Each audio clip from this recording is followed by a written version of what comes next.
नमस्कार। दिन भर की बड़ी खबरों में आप सभी का स्वागत है और मैं हूं आपके साथ राखी लांबा। आज इस बुलेटिन में बात होगी घर खाली करते समय राहुल गांधी के मोदी सरकार पर करारे वार की, सत्यपाल मलिक के बड़े आरोपों की बात करेंगे, बगावत के चलते कर्नाटक चुनाव में मुश्किल में फंसी बीजेपी की जानेंगे, उद्धव ठाकरे ने सीबीआई और ईडी को कहां जाने की बात कही है। इसके साथ ही अडानी ग्रुप को लग रहे झटकों की भी बात करेंगे। इसके साथ ही और भी कई बड़ी खबरों से आपको रूबरू करवाएंगे, लेकिन तमाम बड़ी खबरों से पहले एक नजर डालेंगे इस वक्त की सुर्खियों पर। देश में परंपरागत तरीके से मनाई गई ईद की नमाज में मांगी गई देश की खुशहाली और अमन चैन की दुआएं। कर्नाटक चुनाव में अमूल और नंदिनी दूध विवाद हुआ तेज, पूर्व सीएम सिद्धारमैया का ऐलान, मैं सीएम बना तो लोगों से करूंगा अपील, ना खरीदे अमूल दूध। गौतम अडानी को मिली बड़ी राहत, जयपुर हवाई अड्डा मामले में अडानी ग्रुप से नहीं वसूला जाएगा जीएसटी, केंद्र सरकार ने दिया आदेश। पीएम मोदी कोची से तिरुवनंतपुरम की करेंगे यात्रा, 36 घंटों में 7 शहरों में 8 कार्यक्रमों में हिस्सा लेंगे पीएम मोदी, 5300 किलोमीटर का होगा दौरा। ये तो थी सुर्खियां और अब बात करेंगे आज की सबसे बड़ी खबर की। राहुल गांधी को 22 अप्रैल तक 12 तुगलक लेन वाला सरकारी बंगला खाली करने का नोटिस मिला था। आज 22 तारीख है और राहुल गांधी पहले ही साफ कर चुके थे कि वो सरकार से बंगले में रहने का अतिरिक्त समय नहीं मांगेंगे, इसलिए आज उन्होंने ये बंगला खाली कर दिया। इस दौरान क्या कहा राहुल गांधी ने, इस रिपोर्ट में देखें। राहुल गांधी ने 12 तुगलक लेन वाला बंगला खाली कर दिया है। उन्हें 22 अप्रैल तक बंगला खाली करने का नोटिस दिया गया था और राहुल गांधी ने समय सीमा निकलने से पहले ही बंगला खाली कर उसकी चाबी लोकसभा सचिवालय के अधिकारियों को सौंप दी है। इस दौरान राहुल गांधी ने कहा कि मैंने घर खाली कर दिया है। हिंदुस्तान की जनता ने मुझे ये घर दिया था जहां मैं 19 साल से रह रहा था। मैंने सच बोलने की कीमत चुकाई है। मुझे डराने और दबाने की कोशिश की गई है, लेकिन मैं सच्चाई के लिए कोई भी सजा भुगतने को तैयार हूं। इससे पहले भी राहुल गांधी लगातार कहते रहे हैं कि वो डरते नहीं हैं और सच्चाई के लिए डरना भी नहीं चाहिए। इस दौरान प्रियंका गांधी ने भी राहुल का साथ देते हुए कहा कि भाई ने जो बोला वो सच है। उन्होंने सरकार के खिलाफ बोला, इसीलिए ये सब हो रहा है। वो बहुत हिम्मत वाले हैं, मैं भी उनके साथ हूं, हमारा संघर्ष जारी रहेगा। राहुल गांधी को सूरत की कोर्ट ने मोदी सरनेम से जुड़े मानहानि मामले में 2 साल की सजा सुनाई थी, जिसके चलते उनकी संसद सदस्यता भी चली गई थी, जिस कारण उन्हें घर खाली करने का नोटिस मिला था। इस बीच इसी से जुड़ा एक मामला पटना कोर्ट में भी चल रहा है। बीजेपी सांसद सुशील मोदी की शिकायत पर राहुल गांधी के खिलाफ शिकायत दर्ज की गई थी, जिसे लेकर राहुल गांधी ने हलफनामा दिया है, जिसमें उन्होंने कहा है कि मानहानि केस डबल जियोपार्डी सिद्धांत से प्रभावित है, क्योंकि मोदी सरनेम वाले बयान पर सूरत कोर्ट ने उन्हें दोषी ठहराया है। इसलिए पटना कोर्ट के समक्ष लंबित मामला दोहरे सजा के सिद्धांत से प्रभावित होगा। संविधान के अनुच्छेद 20(2) में कहा गया है कि किसी भी व्यक्ति पर एक ही मामले के लिए एक से ज्यादा बार मुकदमा नहीं चलाया जा सकता है और सजा भी नहीं दी जा सकती है। वहीं सीआरपीसी की धारा 300/1 में एक मामले और एक ही तथ्य पर अलग अलग मुकदमे पर रोक लगाती है। हलफनामे में कहा गया है कि दोनों मामलों में फर्क सिर्फ इतना है कि शिकायतकर्ता अलग अलग हैं। सच्चाई के लिए लड़ रहे हैं और उसकी सजा भी मिल रही है। मामला एक है लेकिन केस कई जगह चल रहे हैं। सच्चाई को लेकर मुसीबत में जम्मू कश्मीर के पूर्व राज्यपाल सत्यपाल मलिक भी फंसे हुए हैं। आज वो थाने ही पहुंच गए, तो क्यों थाने गए सत्यपाल मलिक और मोदी सरकार पर क्या आरोप लगाए पूर्व राज्यपाल ने, इस रिपोर्ट में देखें। दिल्ली के आरके पुरम थाने में जम्मू कश्मीर के पूर्व राज्यपाल सत्यपाल मलिक धरने पर बैठ गए। सत्यपाल मलिक नाराज थे। पुलिस ने उनके समर्थकों को हिरासत में ले लिया था। मलिक के समर्थक आरके पुरम में बने एक पार्क में मीटिंग कर रहे थे। मीटिंग की इजाजत नहीं ली गई थी और इसीलिए पुलिस मलिक के समर्थकों को थाने ले गई। पीछे पीछे सत्यपाल मलिक भी थाने पहुंच गए। इस दौरान सत्यपाल मलिक ने बड़ा खुलासा करते हुए कहा कि सरकार उन्हें गिरफ्तार कर सकती है, उनकी जान भी ली जा सकती है। जब उनकी सुरक्षा को लेकर सवाल किया गया तो मलिक ने कहा कि वो इतनी हल्की बातें नहीं करते। दरअसल सत्यपाल मलिक ने डीबी लाइव के कार्यक्रम डीबी डायलॉग में प्रशांत टंडन के साथ बातचीत में पुलवामा और रिलायंस के मामले को लेकर चौंकाने वाले खुलासे किए थे। मलिक के बयान के बाद से ही विपक्ष मोदी सरकार को घेरने में जुटा हुआ है और डीबी लाइव पर सत्यपाल मलिक के दिए गए बयान पर सीबीआई की ओर से उनसे स्पष्टीकरण मांगा जा रहा है। सत्यपाल मलिक ने कहा कि सीबीआई की ओर से कोई सम्मन नहीं आया है, लेकिन कुछ सवाल वो करना चाहते हैं। मैं सीबीआई मुख्यालय तो नहीं जाऊंगा, वो लोग ही आएंगे। इस बीच सत्यपाल मलिक पर बनाए जा रहे दबाव को लेकर कांग्रेस ने सवाल उठाए हैं। कांग्रेस प्रवक्ता पवन खेड़ा ने कहा, सत्यपाल मलिक ने जब पीएम से गोवा में भ्रष्टाचार की बात रखी तो एक्शन गोवा सीएम पर नहीं बल्कि मलिक पर हुआ। जब सत्यपाल ने राम माधव का नाम लिए बिना 2021 में भ्रष्टाचार की बात रखी तब सीबीआई ने मलिक से पूछताछ की। अब ये सीबीआई के जरिए संदेश दिया जा रहा है कि तुम चुप रहो। इसके बाद बीजेपी को चौतरफा घिरते देख गृह मंत्री अमित शाह ने मामले को लेकर सफाई भी दी। उन्होंने कहा, बीजेपी से अलग होने के बाद ये सारी बातें याद आने लगती हैं। उनकी अंतरात्मा उस वक्त क्यों नहीं जागी जब वो सत्ता में बैठे थे। बीजेपी ने ऐसा कुछ नहीं किया जिसे छिपाना पड़े।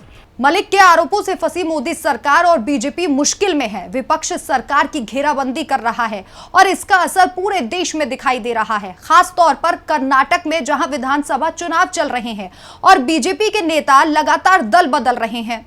आज भी बीजेपी के 2 बड़े नेताओं ने कांग्रेस का दामन थामा है।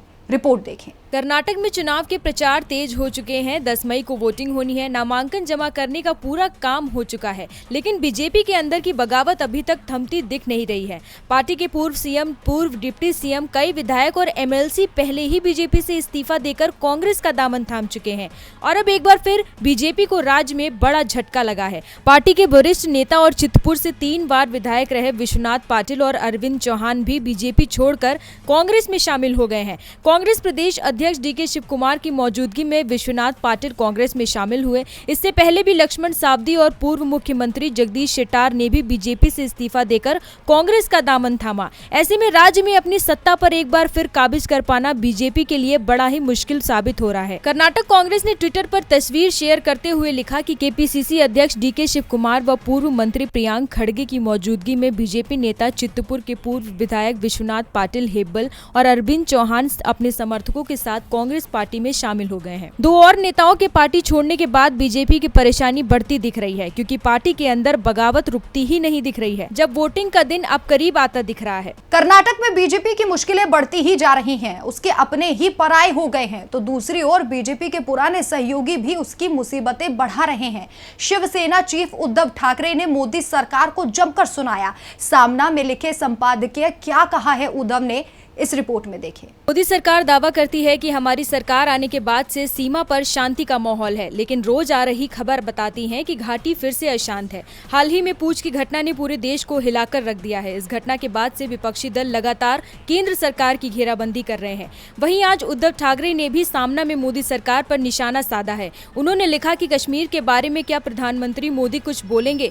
कम से कम प्रतिकार की भाषा तो बोलिए, या फिर सीमा पर ईडी सीबीआई को भेजिए। क्या कहें, दुश्मन बीजेपी में प्रवेश करके आत्मसमर्पण कर देंगे। इतना ही नहीं, सामना ने लिखा है कि देश के गृह मंत्री और भक्तों के प्रतिपोलादी पुरुष अमित शाह काम के बोझ तले दब गए हैं। कर्नाटक का विधानसभा चुनाव जीतने का भार उन पर है। फिर 2024 से पहले देश के सभी विपक्षी दलों को तोड़कर कमजोर करना और बीजेपी को फिर जीत दिलाने के काम में व्यस्त हैं। गृह मंत्री, रक्षा मंत्री और प्रधानमंत्री राजनीतिक काम में व्यस्त होने का फायदा उठाते हुए देश के दुश्मन ने हमारे जवानों को निशाना बनाया। इससे ये खुलासा हो गया है कि कश्मीर घाटी में शांति नहीं है। अब इसका जवाब दे कौन होगा? इसी के साथ ही चीन की घुसपैठ को लेकर भी उद्धव ने खरी खोटी सुनाई है। उन्होंने लिखा है कि चीन ने लद्दाख में घुसपैठ की है। चीन अरुणाचल प्रदेश पर उसकी नजर है। चीन हिंदुस्तान के विरोध में पाकिस्तान, नेपाल को मदद कर रहा है। हिंदुस्तान की अर्थव्यवस्था को चीन नुकसान पहुंचा रहा है, लेकिन हमारे पीएम उसे रोक नहीं पा रहे हैं। इन्हीं सवालों के साथ आज उद्धव मोदी सरकार पर जमकर बरसे,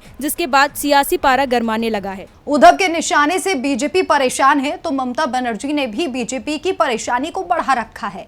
ईद के मौके पर ममता बनर्जी ने अल्पसंख्यकों से एकजुट होने की अपील की, जिससे 2024 में बीजेपी को रोका जा सके। और क्या कहा ममता बनर्जी ने, इस रिपोर्ट में देखें। पश्चिम बंगाल की सीएम ममता बनर्जी लगातार बीजेपी पर हमलावर रहती हैं। ममता बनर्जी ऐसा कोई मौका नहीं छोड़ती जिससे वो बीजेपी पर निशाना साध सके। कोलकाता में आज ईद के मौके पर ममता ने बीजेपी को खुली चुनौती देते हुए साफ तौर पर कहा कि बीजेपी में मुस्लिम वोटों को बांटने की हिम्मत नहीं है। इसके साथ ही उन्होंने लोकसभा चुनाव के मद्देनजर बीजेपी को कहा कि अब देखते हैं कौन जीतता है और कौन हारता है। लोकसभा चुनाव के मद्देनजर लगभग सारी पार्टियां एक दूसरे पर आरोप लगाती आ रही हैं, तो वहीं ममता ने बीजेपी को खुली चुनौती दे डाली है। ममता बनर्जी ने कोलकाता के रेड रोड पर ईद की नमाज के लिए एकत्रित लोगों से बात की, जिस दौरान उन्होंने नमाज के लिए आए मुसलमानों से कहा कि वे एकजुट हों और ये सुनिश्चित करें कि भारतीय जनता पार्टी 2024 के लोकसभा चुनावों में परास्त हो। बीजेपी पर देश के संविधान को बदलने का आरोप लगाते हुए ममता बनर्जी ने कहा कि वो पश्चिम बंगाल में national register of citizen bill लागू होने नहीं देंगी। उन्होंने कहा कि मैं धन बल और केंद्रीय एजेंसियों से लड़ने के लिए तैयार हूं, लेकिन मैं अपना सर नहीं झुकने दूंगी। टीएमसी केंद्रीय एजेंसियों पर राजनीतिक उद्देश्य के साथ उनकी पार्टी पर कार्रवाई करने का आरोप लगाती है। इसके साथ ही एक साल में ये तय करने के लिए चुनाव होंगे कि हमारे देश में कौन सी सत्ता आएगी। हमसे वादा कीजिए कि हम एकजुट होंगे और विभाजनकारी ताकतों के खिलाफ लड़ेंगे। हमें ये सुनिश्चित करना चाहिए कि हम सभी अगले चुनावों में उन्हें सत्ता से बाहर कर दें। अगर हम लोकतंत्र को बचाने में नाकाम रहे तो सब कुछ खत्म हो जाएगा। अगले साल होने वाले लोकसभा चुनाव के लिए ममता ने पूरी ताकत झोंकना शुरू कर दिया है और मुस्लिम वोटर्स को रिझाने का उपाय खोज लिया है। इस बार भी ममता की प्लानिंग से बीजेपी पश्चिम बंगाल में बैकफुट पर दिखने वाली है। लोकतंत्र को बचाना है तो 2024 में बीजेपी को हराना होगा। सिर्फ ममता ही ये नारा नहीं लगा रही हैं, बल्कि विपक्ष के लगभग सभी दल यही बात कर रहे हैं और विपक्षी दलों को एकजुट करने की कोशिश में नीतीश कुमार जल्द ही पूरे देश की यात्रा करने वाले हैं। कांग्रेस अध्यक्ष मल्लिकार्जुन खड़गे ने विपक्षी एकता को मजबूत करने के लिए बिहार के सीएम नीतीश कुमार को दिल्ली बुलाया और विपक्षी एकता को मजबूत करने के लिए सहयोग मांगा और इस दौरान उन्होंने राहुल गांधी से भी मुलाकात की, जिसके बाद विपक्षी एकता की ऐसी तस्वीर दिखाई दी जिसने बीजेपी के होश उड़ा दिए। ये तस्वीर साल 2024 के मद्देनजर बीजेपी की टेंशन बढ़ाने वाली सबसे बड़ी तस्वीर साबित हो सकती है। नीतीश कुमार को विपक्षी एकता को एक मंच पर लाने की बड़ी जिम्मेदारी दी गई है, जिसके लिए नीतीश कुमार खूब कोशिश कर रहे हैं। इस बीच सीट शेयरिंग को लेकर और विपक्षी एकता को मजबूत करने के लिए नीतीश कुमार जल्द ही भारत भ्रमण पर निकल सकते हैं। इसके लिए पूरा प्लान भी तैयार कर लिया गया है।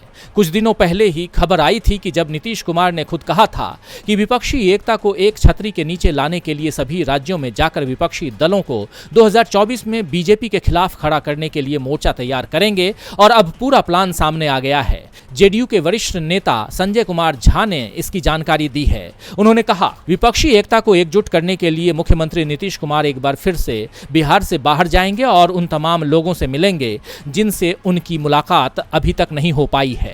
सबकी मंशा है कि अधिकतम लोग साथ आएं। केजरीवाल से भी मुख्यमंत्री मिले, बातचीत हुई।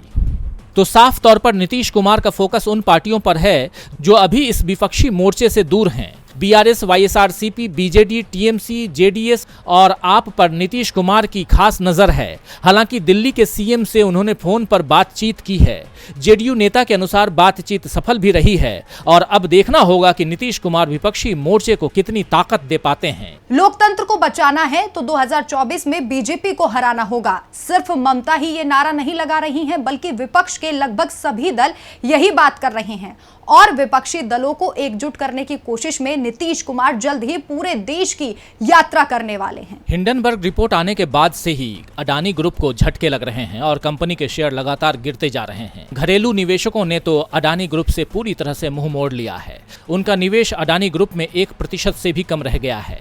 बढ़ती दिक्कतों के बीच कई प्रोजेक्ट ग्रुप के हाथ से फिसल चुके हैं। अडानी ग्रुप को लगातार झटके लग रहे हैं। इसी बीच अडानी समूह को एक और बड़ा झटका लगा है। दरअसल अडानी समूह की 400 करोड़ की डील संकट में फंस गई है। अडानी समूह की मेंटेनेंस, रिपेयर और ओवरहॉल कंपनी एयरवर्क्स की प्रस्तावित 400 करोड़ रुपए के अधिग्रहण की प्रक्रिया में देरी होती दिख रही है। एयरवर्क्स में 23% की हिस्सेदारी रखने वाले पुंज लॉयड ग्रुप के लिक्विडेशन में चले जाने की वजह से अडानी ग्रुप कंपनी के अधिग्रहण से जुड़ी डील अब तक पूरी नहीं हो सकी है। पुंज लॉयड ग्रुप के लेंडर्स बैंकरप्सी प्रोसेस के दौरान समाधान निकालने में विफल रहे हैं। इस वजह से लिक्विडेशन की प्रक्रिया चल रही है। खबर है कि अक्टूबर 2022 में एयरवर्क्स और अडानी समूह की company Adani defence systems and technology limited ने एक समझौते पर साइन किया था। एयरवर्क्स के अधिग्रहण की प्रक्रिया पूरी करने के लिए 2 बार डेडलाइन निर्धारित की गई थी। हालांकि अब तक ये प्रक्रिया पूरी नहीं हो सकी है। इस बार शेयर होल्डर्स के लिक्विडेशन की वजह से देरी हो रही है। बीते जनवरी महीने में हिंडनबर्ग रिसर्च की रिपोर्ट में अडानी समूह पर कई गंभीर आरोप लगाए गए हैं। तो फिलहाल इस बुलेटिन में इतना ही, लेकिन आप देखते रहिए DB लाइव। नमस्कार।